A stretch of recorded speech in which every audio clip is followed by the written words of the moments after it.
पश्चिम बंगाल में अमूल के संभावित 650 करोड़ रुपए के निवेश को लेकर राजनीतिक और औद्योगिक गलियारों में चर्चा तेज हो गई है। सोशल मीडिया पर कई भाजपा नेताओं द्वारा किए गए दावों के बाद इस मुद्दे ने नया राजनीतिक और आर्थिक महत्व हासिल कर लिया है।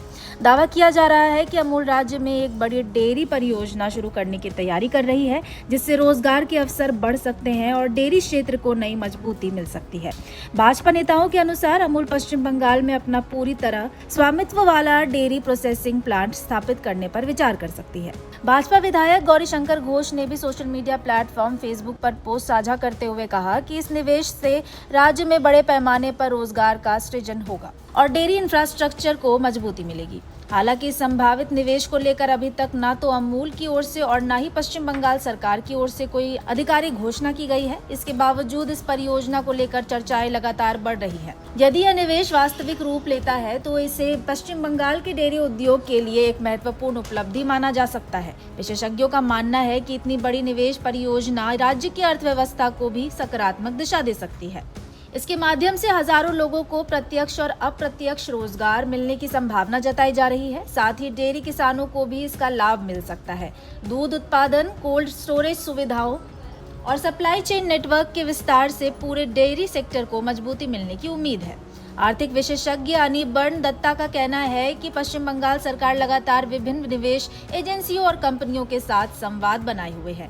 उनके अनुसार संभव है कि इसी प्रक्रिया के तहत अमूल ने राज्य में निवेश को लेकर रुचि दिखाई हो। उनका मानना है कि पश्चिम बंगाल जैसे बड़े राज्य में डेयरी आधारित उद्योगों का विस्तार आर्थिक गतिविधियों को गति देने में मददगार साबित हो सकता है।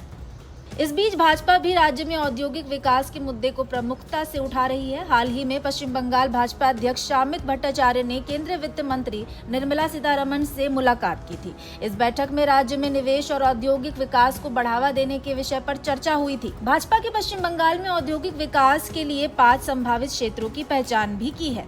इनमें सिंगूर, अशोकनगर, राणाघाट, पुरुलिया और झाड़ग्राम शामिल है। पार्टी का दावा है कि इन क्षेत्रों में उद्योग स्थापित करने और निवेश आकर्षित करने की पर्याप्त संभावनाएं मौजूद हैं।